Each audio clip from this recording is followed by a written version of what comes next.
사드는 대한민국 안보에 도움도 되지 않으면서 경제적으로도 안보상으로도 명백하게 피해만 입히는 조치가 맞습니다. 사드 문제는 적당히 무마할 게 아니라 원천적으로 되돌아가야 된다 이렇게 생각합니다.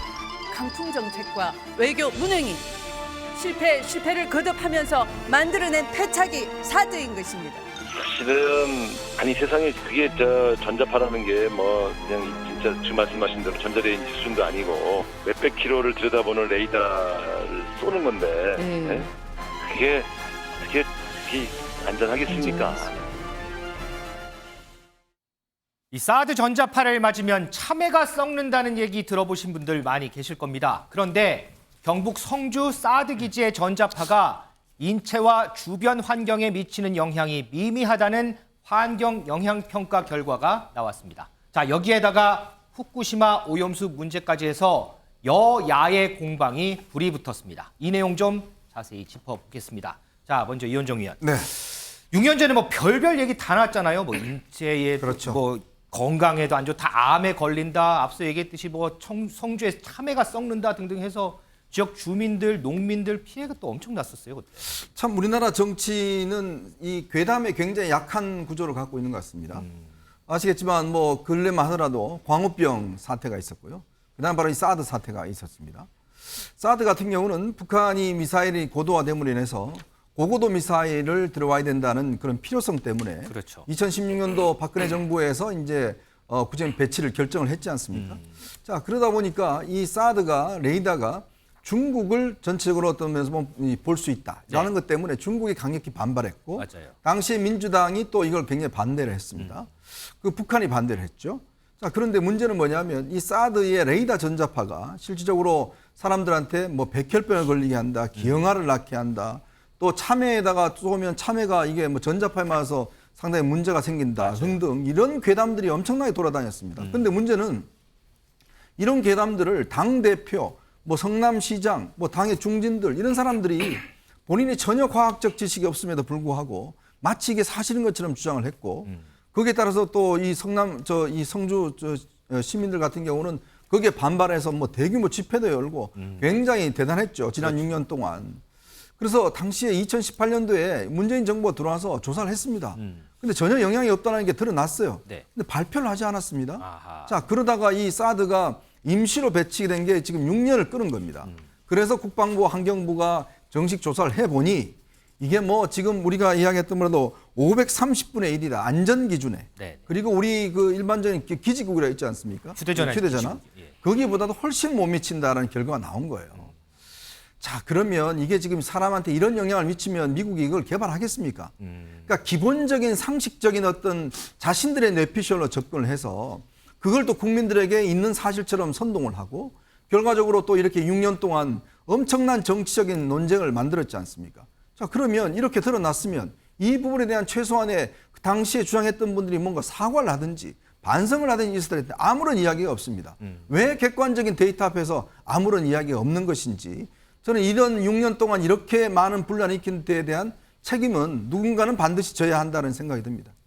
자, 한 번 더 정리해보면 이번에 환경영향평가 결과가 나왔는데 인체 보호 기준치의 0.189% 수준으로 나왔습니다. 이현종 의원이 잠깐 언급했지만 이 수치는 우리 휴대전화 기지국, 우리가 거리를 가다 보면 많이 볼 수 있는 휴대전화 기지국에서 나오는 전자파 수치보다도 더 낮다는 게 정부의 설명입니다. 김준일 에디터는 이번 결과 어떻게 좀 보세요? 이거 맥락을 좀 봐야 돼요. 어떻게 이런 일이 있었는지. 그러니까 박근혜 정부 때 사드가 도입되기로 이제 결정이 되고 나서 뭐 반대 움직임이 있었잖아요. 네. 이게 안보적으로, 정치적으로, 외교상으로도 이제 문제가 있는데 이게 환경에 대해서도 인체에 있어서도 유해하다 맞아요. 이런 얘기들이 나왔어요. 이게 어디서 나온 거냐면은 미군의 이 사드 교범에 나온 겁니다. 무슨 얘기냐면은 자, 100m 사드에 이제 이 레이더를 주사를 하잖아요. 네. 이 65도 각도로 이 주사되는 요 각도 내에 100m는 출입 제한 구역이에요. 아예 들어가면 안 됩니다. 네. 그리고 100m부터 3.6km 같은 경우에는 비통제 인원 출입 제한 구역. 한마디로 얘기하면 관계 없는 사람들은 여기 들어오지 말라라는 그렇죠. 거예요. 관계자만 들어올 수 있다. 예, 관계자만 들어오는 거. 이거 왜 그러느냐? 여기서 쏘는 전자파가 위험하다라는 겁니다. 이게 미군 교범에 나온 거예요. 그러니까 이거에 대해서 그러면은 얼마나 위험한 것이냐. 이제 여기에서 이제 뭐 이를테면은 뭐 참외가 썩는다 이런 거는 예를 들면은 뭐 전자레인지에 돌리면은 뭐 이를테면 뭐 문제가 있으니까 저는 이것도 과장이라고 봅니다. 근데 이게 그러면 실제로 정말로 아무 문제 없는 것이냐. 환경 영향 평가를 해봐야 되는 거예요. 근데 그 당시에 이거 배치되는 과정을 보면은 환경 영향 평가나 이런 거를 없이 일단 배치를 했는데 하도 사람들이 이제 난리가 나니까 왜냐면 그때 인가가 1.5km 안에 있었거든요. 맞아요. 그러니까 이거 관련해서 그러니까 난리가 나니까 환경 영향 평가를 뒤늦게 하고 그리고 2017년에 작은 환경 영향 평가를 하고 이번에 이제 제대로 환경 영향 평가를 한 겁니다. 그러니까 환경 영향 평가를 해서 이렇게 나온 것에 대해서는 저는 참 다행이라고 생각을 해요. 근데 이 과정에 그러면은 이게 지금 아무 문제가 없었냐 이 사드 배치에 대해서 일부에 이제 뭐 좀 무리한 이런 주장이 있었던 것도 사실이지만은 그러면 국민들이 못 믿었다라는 거 아니에요. 소송리 주민들이 그 사실에 대해서. 왜냐하면 미국 교범에 위험하다고 나와 있는데 이게. 그러니까 이거에 대해서 설득 과정이 제대로 없었다라는 겁니다. 그러니까 저는 뭐 이렇게 한번 뭐 여쭤보고 싶어요. 그러면은 여기 충무로에 근처에 사드기지 있으면은 안심하고 다니시겠습니까? 그러니까 누군가는 불안해할 거예요. 그러면은. 그러니까 그거에 대해서 정부가 할 일은 책임감 있게 설명을 하는 일이지. 네. 이게 이제 뭐 괴담이다 이제 이런 식으로 이제 가는 게 아니라는 거죠. 그러니까. 자, 당시에요. 일부 민주당 의원들이 이 사드 반대 집회에 나와서 이런 노래를 불렀던 게 지금 다시 또 회자가 되고 있습니다. 어떤 노래인지 영상으로 한번 보시죠.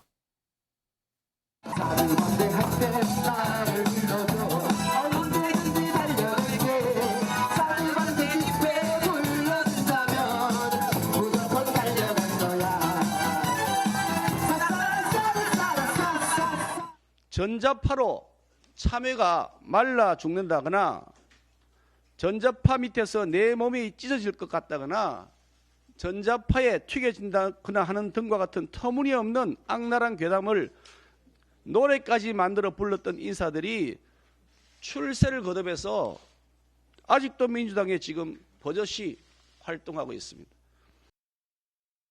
승진 의원, 당시에 기억나세요? 뭐 이렇게 민주당 일부 의원들이 이렇게 가발도 쓰고 앞에 뭐 이렇게 춤도 추고 우리 아까 영상 봤는데 기억나시죠? 예. 사실 뭐 안에 있는 내용보다 저게 워낙 유명한 노래들이고 저도 뭐 운동을 했던 시대에 80년대 후반, 90년대 초반에 사실 저렇게 개작을 해서 사실 이렇게 운동을 하고 나갈 때 저런 노래를 많이 불렀기 그렇죠, 때문에 그 모습들이 이제 그대로 나타나는 것 같은데 저는 지금도 고민했던 게 정말 이성적인 판단을 해야 되잖아요. 네. 그럼 제가 앵커하고 어떤 뭐 논쟁을 한다면 앵커가 하는 이야기와 제가 이야기하는 게 설득력 있게 뭔가 공론의 장으로 나와야 되는데 그렇죠, 맞아요. 이런 거죠. 제가 이게 이런 문제가 있고 이런 문제가 없습니다라고 이야기하면 그 말을 받아서 그 말에 대한 대답을 해야 되는데 맞아요. 한쪽 반대편은 외로운 밤이면 밤마다 이런 노래를 해버리면 제 말이 공허해질 수가 있는 거죠. 그리고 반대편에서 정말 이게 사드가 위험하다. 너희 교범이 나왔는데 제대로 좀 설명을 하라라고 하는데 이쪽에서는 특별한 설명 없이 그냥 무조건 안전하다라고 이야기하다 보니까 그 사이에 있는 성수 주민만 진짜 미치고 환장하는 입장이 됐는 거죠. 누구의 말을 들을지 그 성주 주민들 아시죠? 딱 반으로 갈라졌는 거. 맞아요. 그러니까 어떻게 보면 전 정치권이 조금 진중해야 된다라고 생각합니다. 거듭 제가 매번 말씀드리지만 고등학교 교과서에 나온 제발 그 정치, 생각이 다른 사람들이 서로 모여서 함께 공공의 선을 이루어간다는 정말 고등학교, 중학교 나오는 그 정치를 함께 같이 하시고 이야기할 때는 진지하게 함께 같이 이야기하는 게 필요하다는 말씀드리겠습니다. 이현정 의원, 이거 보면 이제 당시에 이제 추미애 당시 민주당 대표가 반경 3.5km 내에 사람이 다니면 안 된다. 이 강력한 전자파가 발생한다 이런 얘기했고 이재명 당시 성남시장도 인체에 치명적이다. 우상호 의원은 몇백 킬로 쏘는 레이더 이거 안전하겠냐 이렇게 해서 좀 전에 이제 김기현 대표 얘기 들었지만 당시에 민주당 의원들이 이렇게 괴담을 부추긴 거 아니냐 이제 이런 지적들을 하거든요. 아니 그러면 그러니까 이제 문제는 그럼 사드에 그 근무하는 군인들은 전부 다 저렇게 영향을 받습니까? 아하. 그 사람들이 그러면 뭐 다 이게 전자파가 영향을 받아서 그럼 뭐 백혈병 걸리고 다 합니까? 그걸 미군들이 그걸 뻔히 알면서 거기에 근무를 하겠어요? 그러니까 상식적으로 생각해도 말이 안 되는 이야기잖아요. 그렇다면 이런 부분에 대해서 뭔가 검증을 하고 하면 되는 거잖아요. 근데 문제는 이 사람들이 자기 생각을 가지고 막연한 자기의 어떤 추측을 가지고 그거를 뭔가 확신한 것처럼 정치인들이 이렇게 이야기하면 또 국민들은 믿어야 되지 않습니까? 왜냐하면 본인들이 책임 있는 정치인들이기 때문에. 그리고 또 저렇게 집회를 하면서 저런 식의 또 선동적인 걸로 이야기를 하면 많은 성주 시민들 같은 경우 불안감을 가질 수밖에 없잖아요. 그러니까 그러니까 과학이 아니라 실질적으로 자신들이 믿고 싶은 것들, 그냥 자신들이 막연하게 생각하는 것들을 사실인 것처럼 이야기를 해왔다라면 그러면 그 부분에 대한 책임이나 해명은 해야 되지 않겠습니까? 반복되고 있잖아요. 광우병 때 뭐라고 그랬습니까? 그 전에 천성산 관련해서 도롱뇽 다 없어진다고 그랬는데 아직까지 도롱뇽 살아 있습니다. 자, 등등 여러 가지 이야기들이 이것이 어떤 특정한 자신들의 그냥 믿음, 자신들이 믿고 싶은 것들, 그걸만 가지고서 이걸 뭔가 합리화시키고 저렇게 선전을 해왔고, 그게 많은 국민들은 선동을 당해 지금도 마찬가지야. 아직까지도 못 믿겠다는 분들 있잖아요. 그 정부의 조사를 못 믿으면 누구를 믿겠습니까? 그러니까 지금 야당에서는 일체 이야기를 하지 않고 있습니다. 이 부분에서 아무도 누구도 제가 잘못했다는 이야기를 하잖아요. 반성하는 이야기를 하지 않습니다. 여전히 또 후쿠시마 문제를 이야기를 하고 있잖아요. 바로 이런 것들이 실질적으로 우리가 지적하는 게 정말 정치인들이 전문가의 이야기, 과학적인 데이터 이거에 기반하지 않고 그냥 막연히 자기 속에 버리고 싶은 우상호 의원이 무슨 전자파 전문가입니까? 그냥 막연히 전자레인지 하니까 피해주지 않느냐 저렇게 이야기를 하면 국민들이 믿을 수밖에 없죠. 김준일 리터 그래서요 김기현 대표가 이제 석고대자라는 표현까지 썼는데 자 그럼 현 시점에서 민주당은 어떤 입장을 좀 취해야 하나요? 그러면? 글쎄 뭐 일부 좀 이제 과장된 것에 대해서는 저는 좀 이제 반성할 필요가 있다고 봅니다. 그러니까 예를 들면은 이게 전자파가 위해하다라는 것에 대해서는 이견이 없는데 모든 물질은 이를테면 어느 정도의 강도로 어느 정도로 노출되느냐 이런 게 이제 그게 되게 중요한 거잖아요. 네네. 후쿠시마 오염수도 마찬가지예요. 이게 방사선 물질이 어느 정도로 지속적으로 이제 노출이 되느냐 요거에 달려 있는 거예요. 그게 위험하다 안 위험하다 단순하게 평가할 수가 없는 거죠. 근데 그때 당시에는 사실은 굉장히 평가하기가 어려운 상황이었고 아까 말씀드렸죠 미군 교범에 3.6km 안에는 사람이 다니면 안 된다고 돼 있습니다. 그러니까 일반인들은 안 된다고 돼 있는 거는 미국에서도 이거에 대해서 굉장히 불확실성이 높으니까 최대한 뭐 들어가면 죽는다 안 죽는다 그런 차원이 아닌 거잖아요. 그러니까 네네. 최대한 리스크를 낮추기 위해서 이제 했다라는 겁니다. 그래서 이 부분에 있어서 뭐 민주당이 유감 표명을 하거나 뭐 그럴 것 같지는 않아요. 다만 이제 조금 이제 뭐 이를테면은 지금의 후쿠시마 오염수와 관련해서도 너무 과도하게 자극적인 얘기를 할 필요는 없고 좀 과학적으로 검증된 얘기를 할 필요는 있다. 이렇게 좀 정리를 해야 될 것 같습니다. 과거는 과거 이제 현재는 과거의 사례를 좀 반추해봐야 될 것이다 이런 얘기군요. 자 그런데 당시에요 이 현장에 2명의 정치인이 찾았습니다. 그런데 2명 다 계란을 맞은 적이 있었습니다. 그 2명이 누군지 한번 영상으로 보겠습니다. 국민은 사과하라! 국가당원도 사과하라! 죄송합니다. 여러분들에게 미리 말씀드리지 못한 점을 다시 한번 송구하게 생각합니다. 조금이라도 여러분들의 안전에 문제가 있다면 정부가 이것을 할 수가 없습니다. 하지 않겠습니다.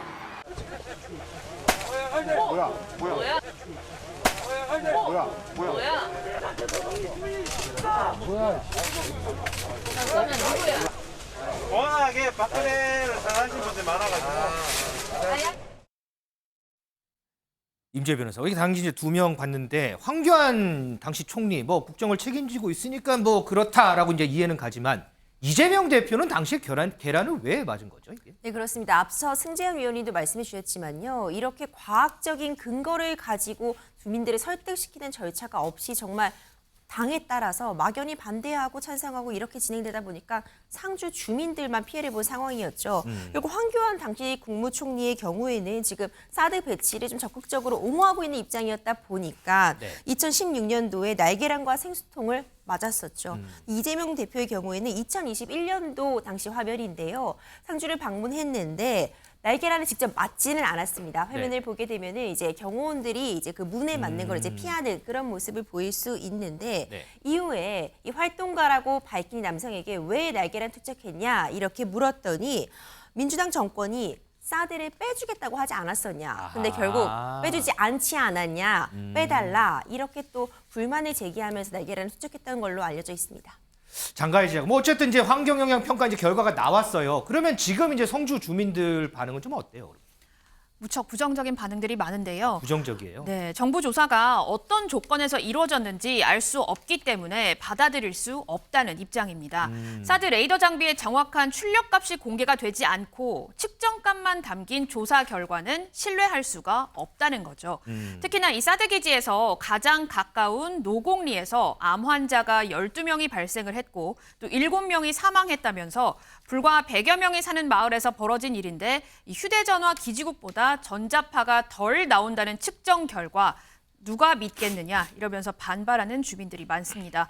또 주민들도 알 수 없는 주민 대표가 비공개로 선정이 돼서 이 평가 항목을 결정하는 등 이 환경 영향 평가 전반에 걸쳐서 이 요식 또 기만적인 행태를 인정할 수 없다 이런 입장도 있습니다. 자, 이렇게 과거에는 사드 문제였습니다. 그런데 지금은 후쿠시마 오염수 방류 문제를 두고 여야가 첨예하게 대립하고 있습니다. 물론 지금 정부와 여당에서는 오염수가 아니라 처리수라는 용어를 쓰고 있다는 점도 저희가 참고로 좀 말씀드립니다. 그 관련된 목소리 좀 듣고 오겠습니다. 민주당은 여전히 괴담이라고는 마약에 중독된 나머지 반성은커녕 더 깊이 마약으로 빠져들고 있습니다. 자신의 반사 이익을 위해 나라 전체를 괴담 피해자로 만드는 민주당은 국민의 엄중한 심판을 명심해야 할 것입니다. 우리 국민의 84%가 넘는 분들은 후쿠시마 핵물질 오염수의 해양 투기를 단호하게 반대합니다. 국회가 후쿠시마 핵물질 오염수 검증 특위를 구성하고 청문회를 하기로 여야 간에 합의한 것이 지난 8일입니다. 반드시 합의를 이행해서 특위 구성과 청문회 실시를 할 수 있도록 하기 바랍니다.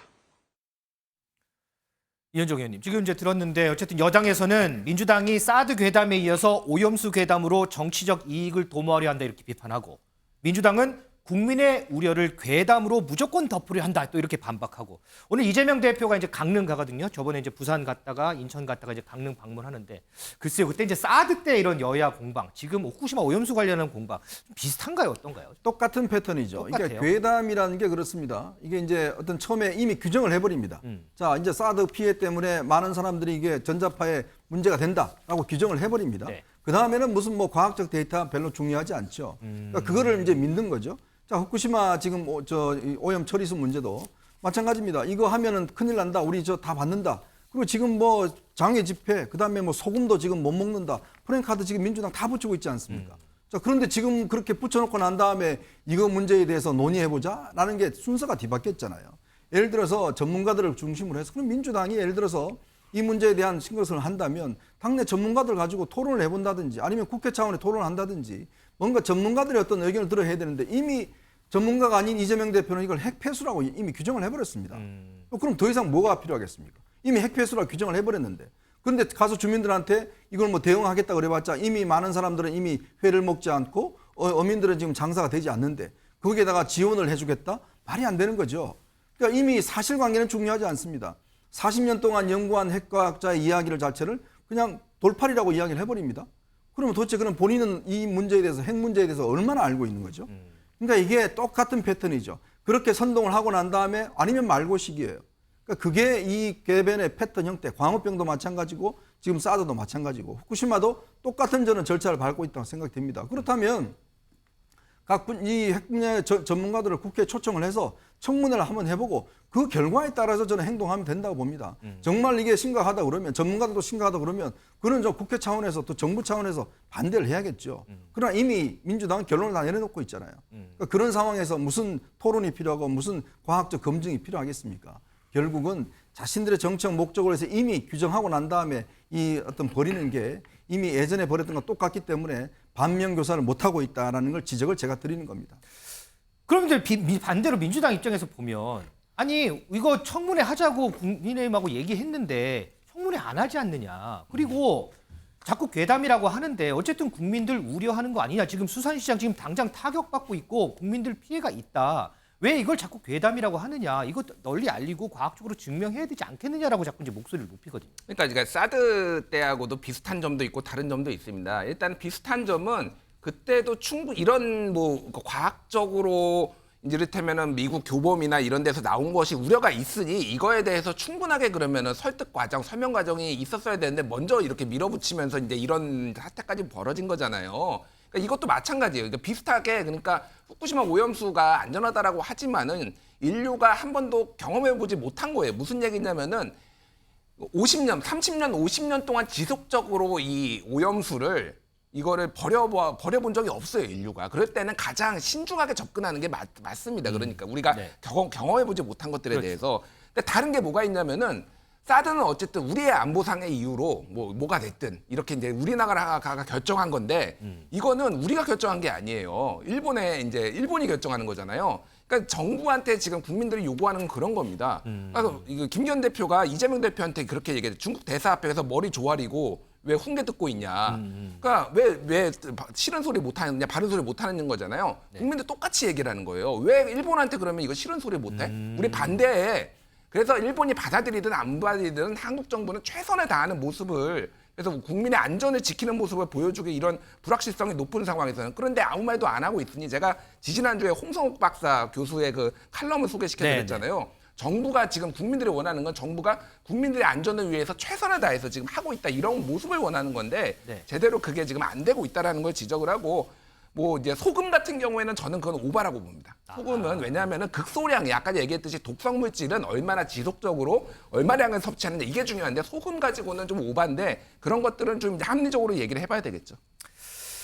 자, 국민들은요, 정치권에서 나오는 목소리에 귀를 기울이고요. 이거를 사실로 믿는 경우가 많습니다. 그런데 이쪽에서는 이렇다고 얘기를 하고 저쪽에서는 저렇다고 얘기를 하면 국민들은 과연 어느 쪽을 믿어야 할까요?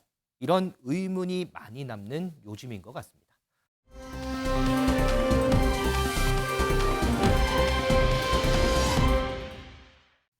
우리 모두 불체포 특권 포기 서약서에 서명할 것을 제안합니다.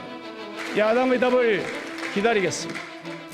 오늘 의총에서는 우선적으로 불체포 특권 포기에 대해서 다시 한번 의원님들과 내용을 공유하며 실천 의지를 다지도록 하겠습니다.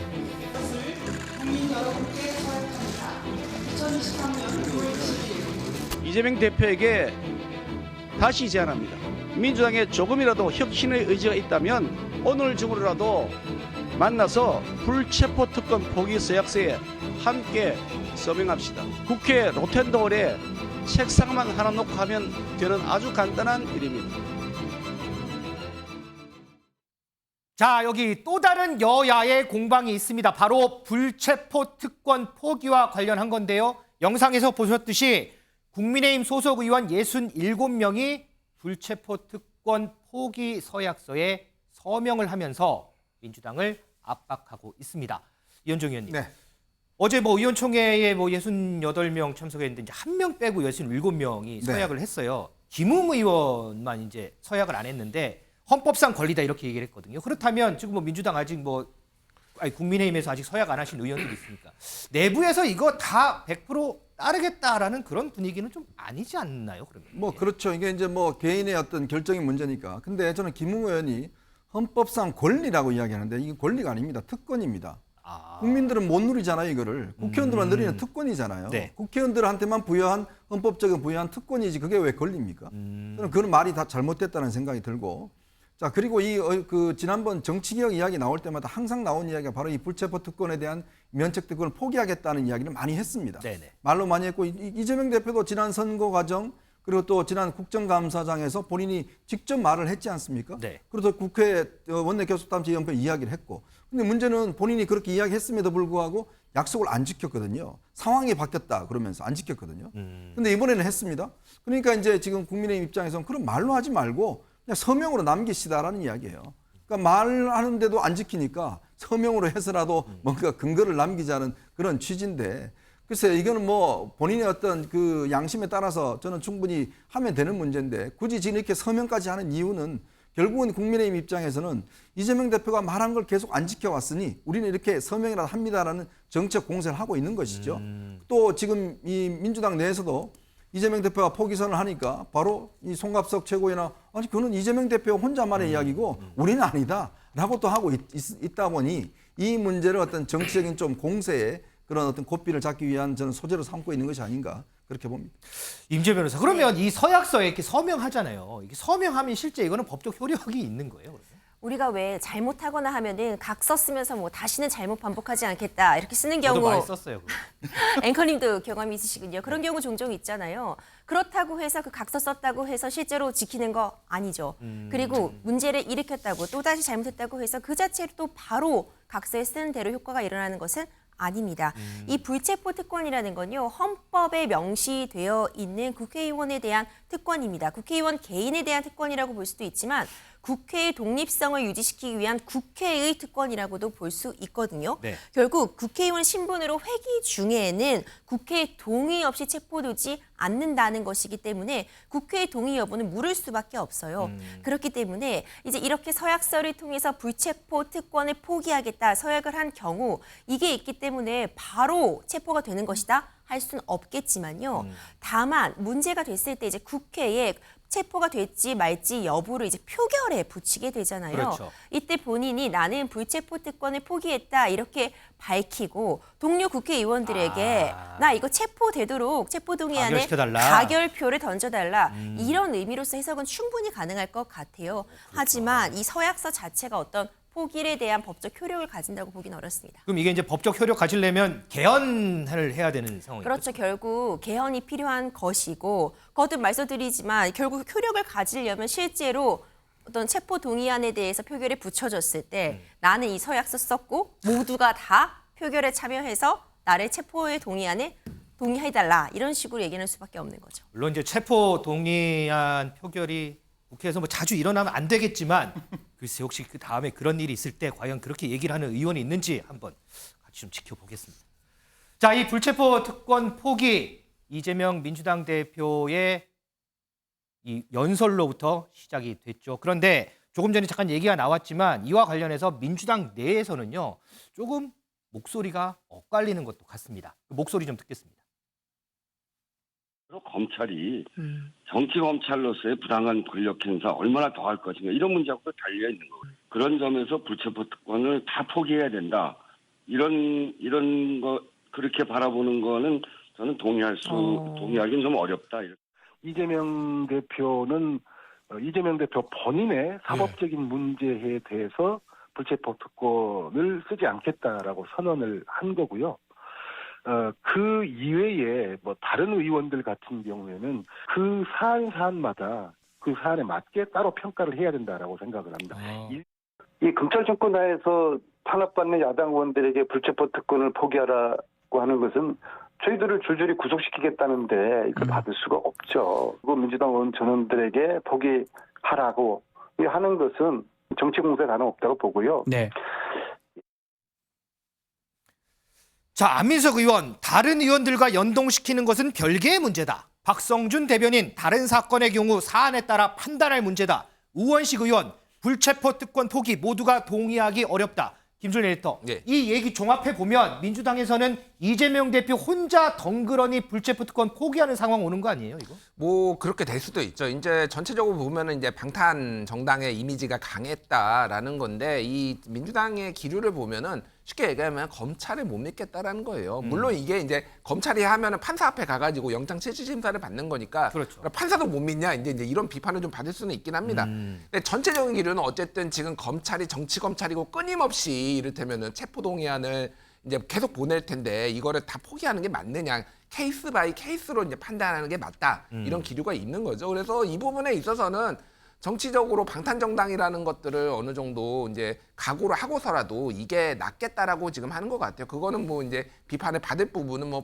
감수를 하고 이제 갈 수밖에 없을 것 같고 제가 조금 이 부분은 있는 것 같아요. 그러니까 이게 어쨌든 이게 권리냐 특권이냐 뭐 이현정 의원님도 그 말씀을 하셨는데 이게 있는 거를 활용을 하는 것 자체를 비판을 하는 거가 조금 더 다른 문제라고 생각을 합니다. 그러니까 무슨 얘기냐면은 불체포 특권을 내가 내려놓겠다 하는 사람을 칭찬하는 것과 이거를 있는 제도를 최대한 활용을 하는 것을 비판하는 거는 조금 다른 문제라고 생각해요. 그래서 김웅 의원 같은 그런 사례를 말씀하셨죠. 예. 그러니까 김웅 의원이 그거잖아요. 헌법상에 있는 권리인데 이거를 이런 식으로 개개인이 판단해서 하는 게 맞냐라는 거죠. 그 김웅 의원을 비판하기보다는 이를테면은 뭐 다른 사람들, 내가 내려놓겠다는 사람은 칭찬하는 방식으로도 민주당에도 마찬가지고 저는 그런 방식으로 가는 게 좀 더 합리적이지 않나 그런 생각을 합니다. 조금 전에 김준일 에디터가 민주당에서는 검찰을 못 믿는 것 아니냐라는 이런 얘기를 했는데 그래서 그럴까요? 민주당 일부에서는 검사를 탄핵해야 한다는 주장도 나오고 있습니다. 들어보시죠. 이런 정치 검사들, 특수부 검사들 사건을 조작하고 증거를 조작하고 변호사로부터 룸사롱의 향응 접대를 받고 이런 검사들이 버젓이 검사 생활을 하고 있습니다. 대표적으로 몇 사람을 반드시 이번 기회에 탄핵 소출을 하지 않으면 다음 총선에서 민주당이 과반수 의석을 달라고 할 명분이 없을 것입니다. 장가희 기자. 그런데 이게 주장만이 아니고 실제로 일부 의원들이 검사 탄핵 위한 소추안 발의 준비 중이다 이런 얘기도 들리던데요. 네, 그렇습니다. 당내 강경파를 중심으로 해서 검사 탄핵을 추진하는 건데요. 정치권에 따르면 민주당 내 강경파 철험회 소속 김용민 의원 등은 최근 이 라임 사건의 주범인 김봉현 전 스타모빌리티 회장에게 술 접대를 받은 검사 3명과 또 간첩 조작 사건의 피해자 유우성 씨를 보복 기소한 검사 1명 등 총 4명에 대한 탄핵 소추안 발의에 착수를 했습니다. 일반 공무원은 100만 원 상당의 금품, 향응 수수 시 예외 없이 파면하게 되어 있지만 검사는 탄핵을 통해서만 파면이 가능한 만큼 관련 조처를 해야 한다는 게 민주당 의원들의 논리입니다. 승재현 의원, 그러면 실제로 검사들이 탄핵될 가능성이 있어요? 근데 탄핵이라는 게 법치의 용어가 아니거든요. 정치의 용어거든요. 되게 무서운 단어 중에 임피치먼트라고 탄핵이라는 게 정치적으로 중대한 어떤 문제가 있을 때 그 정치인이 대통령도 탄핵할 수 있고 지금 법적으로 해결할 수 없는 굉장히 고위직들을 국회에서 판단을 하겠다는 건데 우리나라는 미국과 달라요. 탄핵을 소추하는 거는 국회가 소추를 해요. 네. 탄핵합시다 이러면 국회가 빵 통과를 하면 그에 대한 판단은 다시 헌법재판소로 그렇죠. 가요. 미국 같은 그냥 상원으로 올라가는데 그러면 탄핵을 하는 헌법재판소는 또 독립된 기관이잖아요. 거기서 어떤 답이 나올지는 아무도 모르는 거죠. 그러면 탄핵을 하겠다고 이야기했을 때 탄핵이 안 됐을 때 노무현 대통령 때 그 탄핵이 안 되는 바람에 그 노무현 대통령을 따랐던 분들이 다 국회의원으로 당선되는 그런 어떤 시기가 좀 있었습니다. 네네. 지금도 똑같은 거죠. 중대한 법 위반이 있어야 되는데 모르겠습니다. 그거는 저는 법치를 하는 사람이니까 이미 결론이 나온 걸 가지고 만약에 예를 들어 무혐의가 나왔는데 직권남용이 아니라고 나왔는데 그게 직권남용이라고 여의도 해석기를 돌릴 수 없잖아요. 그러면 정말 중대한 법 위반은 아니라고 법원이 판단을 했는 거고 네. 제가 이제 앞에 하는 그 유호성 그 이야기는 그건 분명히 잘못된 재판입니다. 네. 잘못된 재판이고 분명히 우리가 국가가 잘못했는 내용으로 나오기는 나오는데 사실 그거를 중간에서 수사하고 그에 대한 재판에 가담했던 지금 청와대에 있는 A 검사를 전직 A 검사를 이야기하는 것 같은데 비서관으로 과연 그런 부분에 대해서 탄핵을 했을 때 그 부분에 대해서 국민들이 어떻게 판단을 할까라는 건 또 다른 문제라서요. 탄핵은 그냥 법치의 용어가 아니라 국회가 이야기할 수 있는 정치의 용어니까요. 정말 하고자 한다면 당연히 해야 되겠죠. 아까 김준일 그 에디터 말씀대로 아니 뭐 있는 권리 행사하는 건 누가 맡겠습니까? 하지만 그 국회가 있을 때는 정무적 판단 반드시 필요할 것이라는 말씀드리겠습니다. 알겠습니다.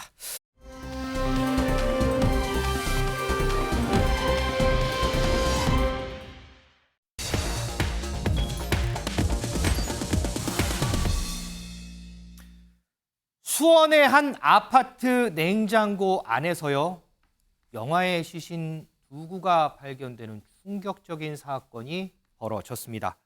수사 결과 3명의 자녀를 둔 30대 친모의 범행으로 파악이 되고 있는데 자, 글쎄 어떻게 이런 일이 있을 수 있는지 먼저 영상부터 좀 보겠습니다.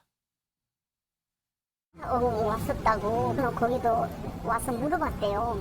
전혀 모른다고 그래. 임산부도 없었어요, 근래. 장가희 기자, 이게 참 제가 짧게 얘기를 했는데도 불구하고 어떻게 이런 일이 있을 수 있는지 저는 참 의문인데 이 사건 좀 설명을 좀 해주세요. 네, 경기 수원의 한 아파트 냉장고에서 이 영아 시신 2구가 발견이 돼서 경찰이 수사에 나섰습니다. 경기 남부경찰청 여성청소년과는 어제 영아 살해 혐의로 30대 여성 A씨를 긴급 체포해서 조사를 진행하고 있는데요. A씨는 2018년 11월 그리고 2019년 11월 각각 아기를 출산하고는 곧바로 살해한 뒤 자신이 사는 이 수원시 장안구 소재 한 아파트 냉장고에다가 시신을 보관해온 혐의를 받고 있습니다. 있습니다. 사실 더 기가 막힌 건요. 남편 B 씨와의 사이에 이미 12살 딸, 10살 아들, 8살 딸 등 3명의 자녀가 있었다고 합니다. 네. 그래서 왜 그랬냐라고 묻자 경제적인 어려움 때문에 출산한 후에 범행했다 이렇게 답을 했다고 합니다. 경찰에 따르면 A 씨가 살해한 아기 2명 모두 생후 1일 영아였고요. 또 출산 시점으로 따져봤을 때 처음 살해된 아기의 경우에는 최장 4년 7개월간 냉장고 안에 있었던 것으로 추정이 되고 있습니다. 이현종 의원님. 네. 경제적으로 어려워서 그랬다네요. 이거는 저는 이유가 되지 못한다고 봅니다. 왜냐하면 예를 들어서 경제적인 이유가 있다면 충분히 요즘은 또 이 아기를 많이 낳을 경우에 이 그 구청이나 이런 데부터 많은 또 지원이 있습니다. 지원도 하죠. 네. 요즘 뭐 특히 혜택을 많이 받는 경우가 있죠. 그렇다면 이게 참 부모로서 예를 들어서 이것에 대한 공적인 도움을 요청한다든지 또 이들 둘 부부가 지금 생계 활동할 수가 있잖아요. 지금 뭐 콜센터에 근무했다고 그러니까. 네. 그렇다면 충분히 어떤 할 수 있는 상황이 있고 또 성인이기 때문에 본인들이 지금 이미 3명의 아이가 있는 상황에서 또 엿따라서 이 2명의 아이를 가졌단 말이에요. 그렇다면 충분히 이거는 뭐 본인들의 어떤 이 계획에 따라서 제어를 할 수 있을 텐데 문제는 이렇게 놓고 난 다음에 또 아기를 살해하고 또 그 다음에 또 낳았잖아요. 네. 그러니까 이런 걸 과연 이게 경제적 이유로 설명할 수 있을까요? 저는 핑계라고 봅니다. 이거는 순전히 이 엄마라는 사람의 어떤 핑계라는 생각이 들고 저는 이거는 이유가 되지 않는다라는 생각이 들어요. 충분히 이렇게 되면 우리 사회가 키워줄 수도 있는 거거든요. 그럼에도 불구하고 이런 선택을 했다는 거는 이거는 굉장히 저는 정말 이거는 있을 수 없는 일을 벌였다는 생각이 듭니다. 승전 의원, 여기서 이제 하나 드는 의문은 그럼 과연 부부가 이제 함께 집에 살았으니까 남편은 이 사실을 몰랐을까 하는 거거든요. 앵커한테 물어볼게요. 진짜 몰랐을까요? 진짜 같이 옆에 살고 만약에 제 경우라면 저는 알았을 것 같아요. 저도 알았을 것 같아요. 왜냐하면 그냥 시청자 여러분께 좀 죄송스러운 말씀을 한 2가지 정도 드리겠습니다. 낙태는 100% 불법입니다. 해서는 안 됩니다. 그리고 다만 헌법재판소가 지금 낙태에 대해서 헌법 불합치 이후에 법이 만들어지지 않아서 지금은 죄가 안 될 따름이지 형법으로 처벌되지 않을 따름이지 저는 낙태에 대해서는 개인적으로 반대하는 사람입니다. 그럼 다시 본론으로 들어가서 이야기를 하면 낙태를 했다라고 남편한테 이야기했어요. 저 낙태해가 왔어요. 여보 이렇게 얘기하면 낙태가 불법이고 잘못된 곳에 낙태를 했으면 그런 걸 안 묻겠지만 보통 예외적이고 정말 안 좋은 산부인과에서는 모자보건법에 따라서 낙태를 하는 게 그 법에서는 허용되거든요. 그러면 모자보건법에 따라서 뭐 예를 들어서 아이가 기형이 된다든가 아니면 유전병이 있다든가 아니면 뭐 성폭행을 당했다든가 이런 경우에 사례가 가능하니까 그러면 그 병원과 동의받습니다. 그 낙태할 때 그냥 부인이 와서 산모가 와서 저 낙태해 주세요 이러면 안 해요. 그러면 누구로부터 동의를 받아야 되는데 그 동의를 제가 봤을 땐 가장 가까운 남편이 했을 것 같거든요. 그래서 1. 낙태를 했는 병원이 어디 있으면 거기 와서 낙태를 할 때 누가 동의를 받았나 낙태 안 된다는 거 다시 한번 말씀드리겠습니다. 그 동의를 누가 했는지를 먼저 저는 알아봐야 된다라는 거고 2번째 이게 그 부인과에 가서 그러니까 산부인과에 가서 지금 애를 출생을 하잖아요. 네. 출생을 하고 하루 만에 그 아이와 같이 집으로 돌아온단 말이에요. 맞아요. 그러면 출생한 병원에서 가면 그 산모 혼자 아이를 출생을 했는지 아니면 가족 중에 누가 와서 출생을 했는지 옆에서 지켜보잖아요. 저도 아이 놓을 때 당연히 그 부인 옆에 있는 게 인지상정이잖아요. 네. 그러면 과연 그 병원에서 남편이 있었는지 없었는지 확인하면 이건 아주 간단한 문제가 될 수 있을 것 같아요. 그러니까 지금 와서 경제적으로 어려웠다. 저는 아기를 물건으로 취급했다는 가장 대표적인 단어라고 생각하거든요. 이게 그냥 경제적으로 어렵다는 거는 내 경제가 아이의 생명보다 중요했다는 거잖아요. 단적으로 해석하면. 네. 그래서 그런 부분에 대해서 이야기를 하고 있는 거라서 제가 언제나 수사를 할 때 수사기관인 경기남부청에 좀 그 청장님에게도 부탁드리고 싶은 거는 진술에 따라가지 말고 증거에 따라가서 과연 이 아이 2명이 정말 하루 만에 세상의 유명을 달리했다면 그 아이의 전 넋을 기려줘야 된다고 생각합니다. 그 아이의 넋을 기르는 일은 국가기관만이 할 수 있으니까요. 이 부인의 말, 그다음 남편의 말이 맞는지 확인하시고 남편이 알았다면 그 살인죄, 저는 영아살인죄라고 안 보거든요. 살인죄의 공동정범 혹은 방조범으로 처벌할 가능성을 열어두어야 한다라는 말씀드리겠습니다. 뭐 이 부분은 이제 계속해서 이제 수사를 통해서 이제 밝혀져야 될 일이긴 하지만 지금 수사가 이루어지고 있죠, 임주혜 변호사. 네, 그렇습니다. 현재 수사가 진행 중입니다. 하지만 수사가 진행 중인데 안타까운 지점은요. 첫 번째 아이가 살해된 시점으로부터 지금 최장 4년 7개월 정도가 흐른 시점이거든요. 이제야 이 사건이 밝혀졌다는 게 정말 안타깝고요. 현재 친모는 긴급 체포되어서 구속영장이 신청된 상태입니다. 또한 경찰은 이 냉장고에서 발견된 이 아이 시신 두부에 대해서 국립과학수사연구원에 이제 부검을 의뢰해서 정확한 사인도 밝힐 계획입니다. 장가희 기자. 그런데요. 오늘 또 비슷한 사건이 또 알려졌어요. 네, 그렇습니다. 현재 경찰이 감사원 자료를 토대로 이 수원시뿐만 아니라 경기도 화성시나 또 인천광역시 등 출생 미신고 사례 계속해서 조사 중인데요. 경기 화성에서도 소재 파악이 안 되는 아기가 확인이 돼서 경찰이 수사에 착수를 했습니다. 2021년 12월에 출산은 했는데 출생 신고가 안 된 겁니다. 아기의 친모는 출산 직후부터 또 이듬해 1월 사이 인터넷을 통해서 이 아기를 데려간다는 사람을 찾게 돼 생후 한 달이 되지 않은 자녀를 넘겼다 이렇게 진술을 하고 있는데 그러면서도 자녀를 데려간 사람의 연락처는 알지 못한다 이렇게 말을 했습니다. 약간 좀 의심스러운 구석이 있죠. 그래서 현재 경찰은 아르바이트 등으로 생계를 이어온 A씨가 홀로 아기를 키울 수 없다고 판단해서 범행한 것으로 보고요. 계속해서 조사를 진행 중입니다. 일단 이 부분은 아직은 이제 조사가 진행 중이군요. 그런데 김준현이 또 앞서 얘기한 이제 수원 사례, 지금 화성 사례, 이 사건이 알려지게 된 공통점이 있죠, 이게. 그렇죠. 그러니까 아까 앞에 이제 장가희 기자가 설명을 했는데 2015년부터 2022년까지 그러니까 애가 나왔다라는 그러니까 출생이 됐다라는 거는 기록은 있는데 출생 신고가 이제 안 된 애들이 2,236명이라고 감사원이 보건복지부를 감사를 하면서 요 데이터를 보고 확인을 한 거예요. 감사원이 감사를 해봤더니 출생 신고 안 된 아이가 2,000명이 넘었다. 예, 8년 동안 2,000명이. 그러니까 이 중에서 그러니까 전체 그때 등록된 아이들의 0.08%가 신고가 안 됐다라고 합니다. 네. 출생 신고가. 그러니까 이거 이상하다 그래서 샘플 조사를 해본 거예요. 네. 23명을 표본 조사를 해봤더니 그 중에서 3명은 사망, 그리고 1명이 지금 유기 이렇게 나온 거예요. 그러니까 지금 앞에 나왔던 그 설명이 3명 사망 중에 이제 포함이 된 겁니다. 네. 그러니까 확률적으로 보면은 이거는 더 늘려봐야 되겠지만 23명 중에 3, 4명이 사망이라고 하면은 지금 2,000명 중에 대략 한 500명 이상은 죽었을 가능성. 확률적으로 봤을 때 확률적으로 요 표본을 이제 그대로 확대를 하면은 그러니까 굉장히 지금 대한민국에서 끔찍한 일들이 지금 벌어지고 있다라고 지금 우리가 상상하기 싫은데 그러니까 이거를 조금 일단은 조사가 먼저 필요한 거고 이런 일이 벌어지지 않도록 보건복지부나 지자체에서 조금 면밀하게 추적도 하고 그리고 지원도 하고 뭐 이런 시스템이 좀 갖춰져야 되는 상황이 이제 온 거죠. 임주혜 변호사는 어떻게 보세요? 이제 법조계 계시니까 지금 김준일 에디터 얘기를 들어보면 지금 2,000명 중에 한 1% 정도, 23명 정도 조사했는데 지금 이렇게 나왔어요. 나머지 이제 99% 다 조사를 해야 되잖아요. 앞으로 비슷한 사건이 계속해서 나올 가능성에 대해서는 어떻게 좀? 그렇습니다. 출생 신고 안 하면요. 정말 아이가 할 수 있는 게 없습니다. 학교도 가야 되고 병원도 가야 되잖아요. 네. 출생 신고는 이 아이가 태어나서 앞으로 이 나라에서 보호를 받고 권리를 누리기 위해서 가장 기본적이자 첫 단추인데 왜 출생 신고를 안 했을까를 좀 생각해 보면은 이 답에 대한 좀 답변이 될 것 같습니다. 뭔가 미진한 부분이 있어서 뭔가 본인이 찜찜한 깨름직한 부분이 있어서 부모가 출생신고를 안 했을 확률이 사실 확률적으로 보면 매우 높다고 보여지고요.